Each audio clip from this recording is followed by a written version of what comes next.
Saudara-saudari terkasih, dalam bacaan Injil minggu ini kita akan mendengarkan Tuhan Yesus mengulang sebuah pernyataan yang sama sebanyak 3 kali, yaitu jangan takut. Apa yang tidak perlu ditakuti dan mengapa kita tidak perlu takut? Mari menemukan jawabannya dengan mengintip bacaan-bacaan untuk hari Minggu biasa yang ke-12 tahun A dalam Insap Intip Sabda bersama Frater Revi. Bacaan Injilnya diambil dari Matius bab 10 ayat 26 sampai 33. Matius bab 10 banyak berisi pesan-pesan atau khotbah Yesus kepada para muridnya untuk mempersiapkan mereka yang akan diutus. Sebelum perikop Injil ini, atau tepatnya ayat 16 sampai 25, Tuhan Yesus memberi pesan kepada para murid bahwa mereka akan diutus seperti domba ke tengah serigala. Nah sekarang, ayat 26-33 ini yang akan menjadi bacaan Injil untuk minggu ini adalah lanjutannya. Pesan-pesan yang akan disampaikan ini adalah bekal untuk mempersiapkan mereka supaya siap diutus. Ayat 26 dan 27. Jadi, janganlah kamu takut terhadap mereka, karena tidak ada sesuatu pun yang tertutup yang tidak akan dibuka, dan tidak ada sesuatu pun yang tersembunyi yang tidak akan diketahui. Apa yang kukatakan kepadamu dalam gelap, katakanlah itu dalam terang.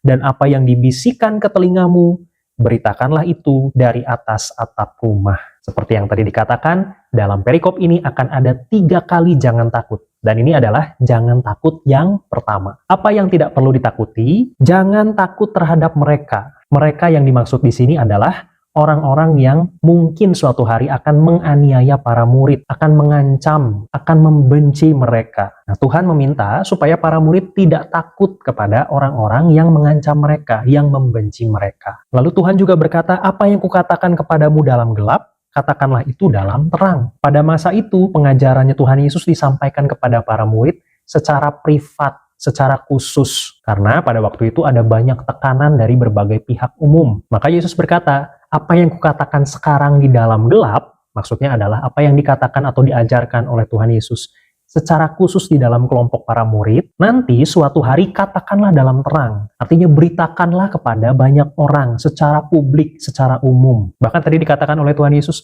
beritakanlah dari atas atap rumah. Bayangkan saudara-saudari kalau ada orang mewartakan sesuatu di atas atap rumah, maka semua orang di sekitarnya akan dengan mudah melihatnya dan mendengarkannya. Jadi pada intinya jangan takut untuk mewartakan kabar gembiranya Tuhan Yesus. Seperti seorang pewarta yang dengan semangat mewartakan berita itu dari atas atap rumah. Dalam kehidupan kita hari ini, bagaimana pesan Tuhan Yesus ini diterapkan? Apakah kita harus mewartakan Tuhan Yesus di jalanan, mewartakan dalam terang, atau mewartakan dari atas atap rumah? Itu bisa diterapkan dalam berbagai cara. Mungkin bisa lewat perkataan secara langsung, kalau memang memungkinkan, tapi kadang-kadang kita perlu membuat strategi yang lebih cerdik, supaya pewartaan kita lebih diterima oleh banyak orang. Misalnya pewartaan lewat tindakan nyata sehari-hari. Misalnya ketika ada seorang teman yang membutuhkan pertolongan, kita membantu dia. Atau kalau ada sekelompok orang yang sedang bergosip, kita tidak ikut bergosip. Atau mungkin kita bisa mencoba untuk menghentikan supaya orang-orang itu tidak bergosip. Kalau kita dibenci oleh orang, kita tidak balas membenci. Kalau ada orang yang sedang dibully, mungkin kita membantu supaya orang itu tidak dibully lagi. Di saat hampir banyak orang mungkin berbuat curang, mungkin korupsi, punya kesempatan berbuat jahat, tetapi kita tidak ikut-ikutan berbuat jahat. Kita punya prinsip yang tegas. Nah, tindakan-tindakan nyata semacam itu adalah juga bentuk pewartaan kabar gembira Tuhan Yesus. Bahkan terkadang, lewat tindakan nyata, pewartaan itu lebih nyampe, lebih diterima oleh banyak orang. Jadi, jangan ragu mewartakan Tuhan Yesus kepada siapapun, baik lewat perkataan langsung maupun lewat tindakan nyata kita sehari-hari. Dan jangan lupa untuk memilih strategi yang paling tepat supaya pewartaan itu bisa diterima oleh banyak orang. Lanjut ayat 28. Dan janganlah kamu takut kepada mereka yang dapat membunuh tubuh, tetapi tidak berkuasa membunuh jiwa.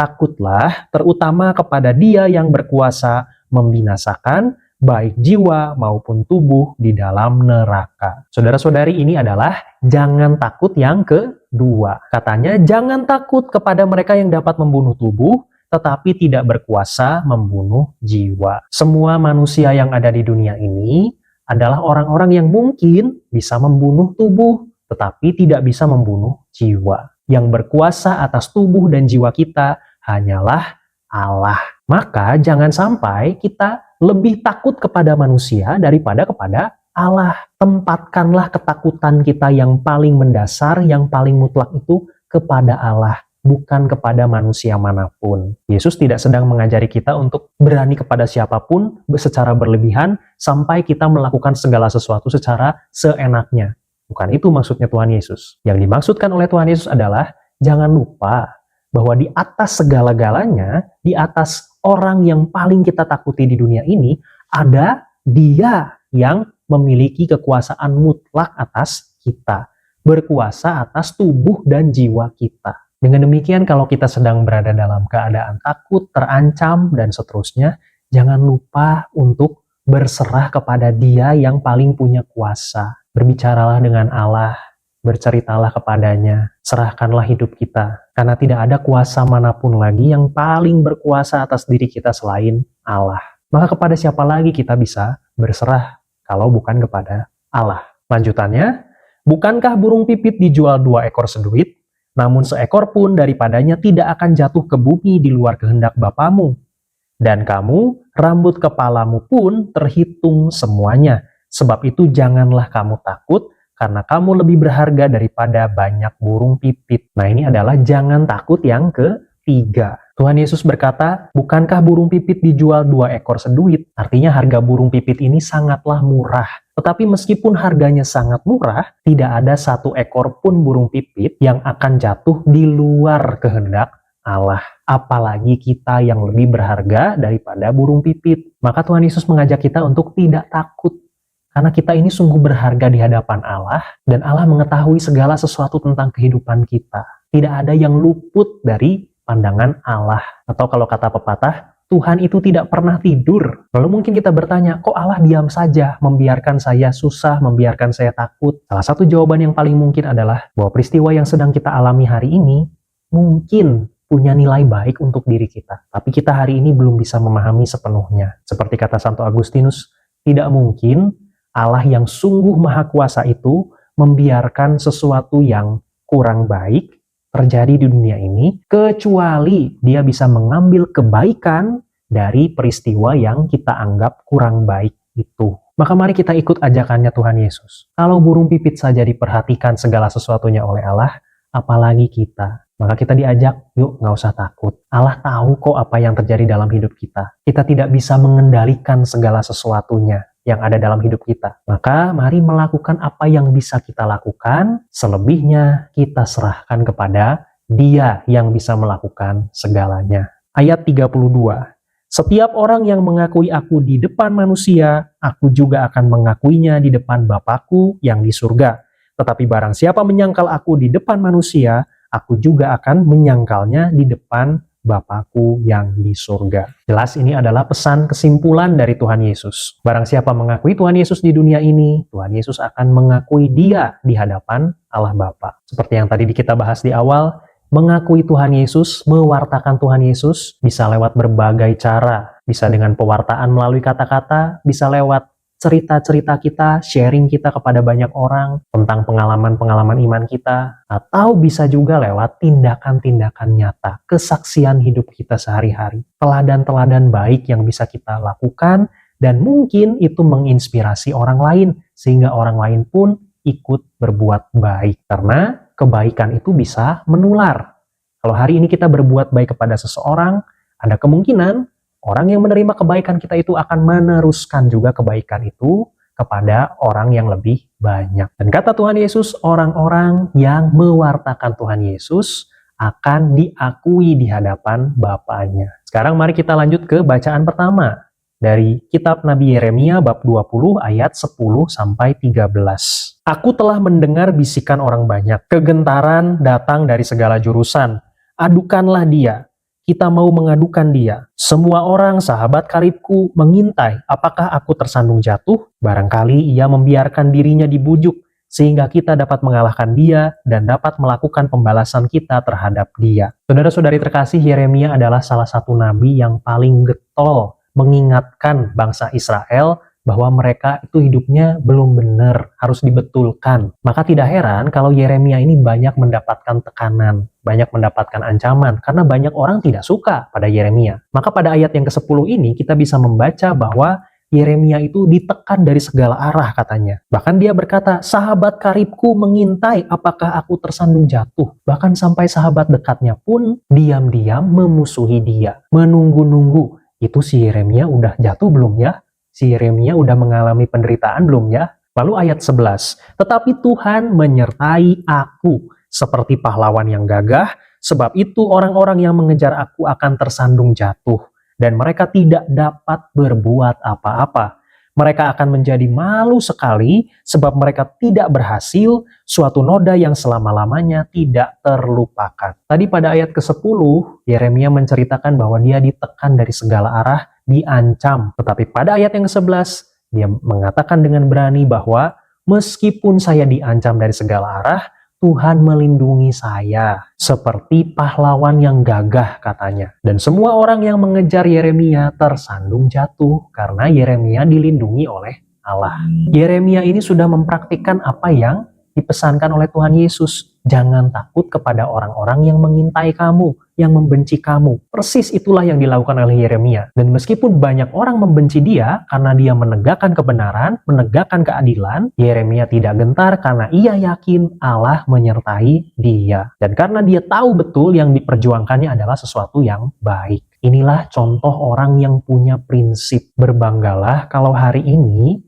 kita berada di dalam situasi yang tertekan, tetapi kita masih berusaha untuk menjadi orang baik, berupaya memegang prinsip di tengah situasi yang menekan. Dan yakinlah, seperti yang dialami oleh Yeremia, Tuhan menyertai kita dengan caranya, yang kadang-kadang kita tidak pahami. Ayat 12, ya Tuhan semesta alam yang menguji orang benar, yang melihat batin dan hati, biarlah aku melihat pembalasanmu terhadap mereka, sebab kepadamulah kuserahkan perkaraku. Yeremia menyerahkan segala sesuatunya kepada Allah. Memang dia mengatakan di sini bahwa biarlah aku melihat pembalasanmu terhadap mereka. Tetapi Yeremia tidak bermaksud ingin membalas dendam atau menaruh kebencian kepada mereka. Lihat pernyataan selanjutnya. Sebab kepadamulah kuserahkan perkaraku. Ia membiarkan Allah yang maha tahu, yang maha bijaksana, melakukan tindakannya. Bertindak sesuai dengan apa yang baik menurut Allah, bukan menurut Yeremia. Yeremia tidak mau main hakim sendiri. Maka dari sini kita mendapatkan sebuah teladan bahwa kalau dalam keadaan tertekan, marilah kita tidak terburu-buru mengambil keputusan untuk bereaksi terhadap kebencian itu, terhadap keburukan itu. Siapa tahu kita bisa menemukan alternatif pilihan yang terbaik, yang lebih bijaksana, yang lebih sesuai dengan kehendak Allah. Ayat 13, menyanyilah untuk Tuhan, pujilah Tuhan, sebab ia telah melepaskan nyawa orang miskin dari tangan orang-orang yang berbuat jahat. Setelah tadi dia menceritakan bahwa dia tertekan, kemudian dia mengakui bahwa Tuhan melindunginya. Pada ayat yang terakhir ini, ayat 13, Yeremia berkata, menyanyilah untuk Tuhan, pujilah Tuhan. Luar biasa saudara-saudari. Dalam keadaan tertekan, dia berani mengatakan, bernyanyilah bagi Tuhan, pujilah Tuhan. Yeremia tidak mengeluh. Daripada kita mengeluh-ngeluh terus-menerus di dalam situasi yang tidak enak, ada satu hal yang lebih baik yang bisa kita lakukan, yaitu berusaha yang terbaik. Dan jangan lupa, pujilah Tuhan. Karena seperti yang tadi dikatakan sebelumnya, Tuhan tidak mungkin membiarkan sesuatu yang kita anggap kurang baik terjadi di dunia ini. Kecuali dia tahu bahwa lewat sesuatu yang kurang baik itu, sebetulnya ada kebaikan yang bisa diambil. Yeremia menyerahkan segala kesulitan, perkara, tekanan yang dia alami kepada Allah, karena dia tahu mungkin Allah punya rencana yang saya belum pahami sekarang.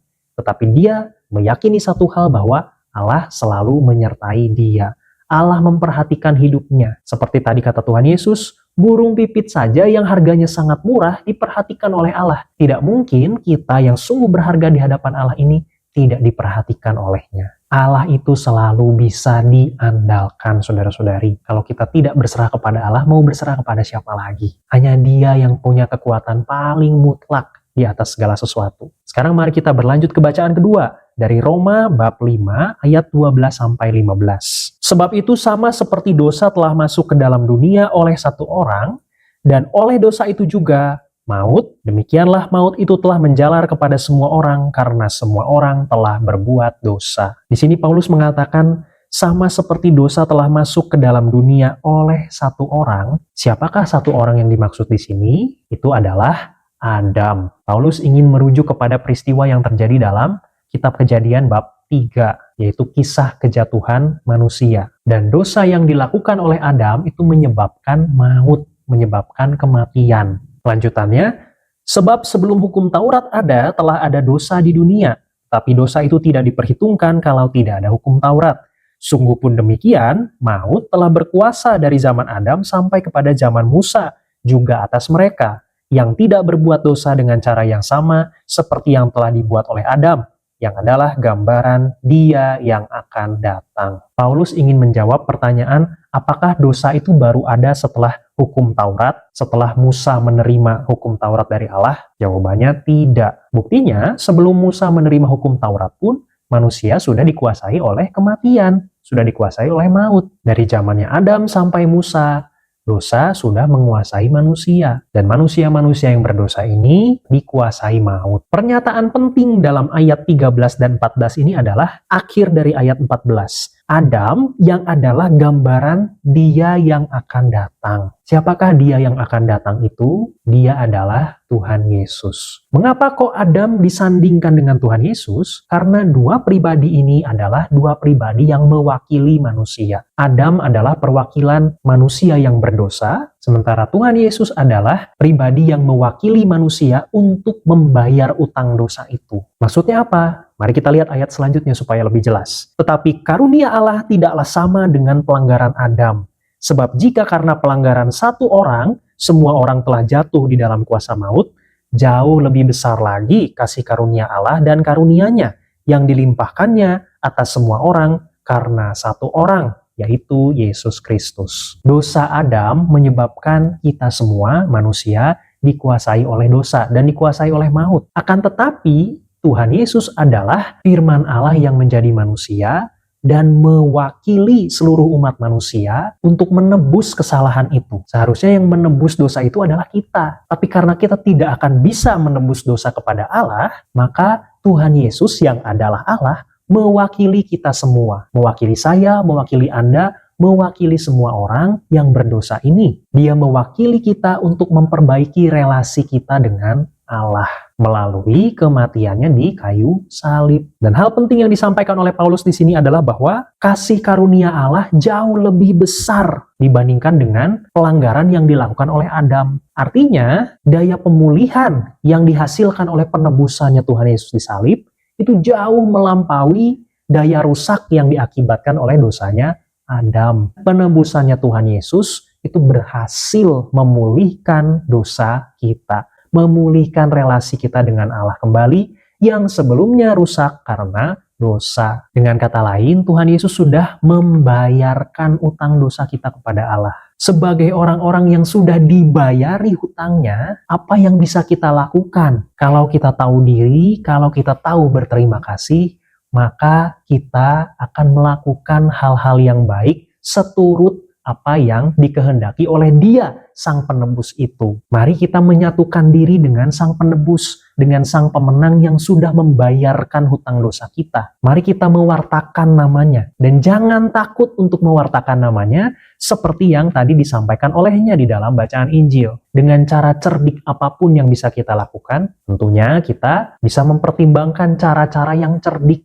yang paling bisa diterima oleh banyak orang. Dan jangan terlalu banyak khawatir, karena hidup kita selalu berada di dalam pantauannya Allah.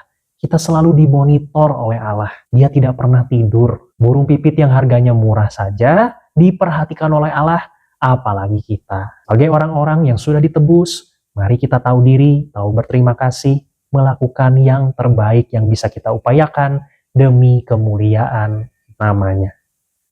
Kemuliaan kepada Bapa dan Putra dan Roh Kudus, seperti pada permulaan, sekarang, selalu, dan sepanjang segala abad. Amin.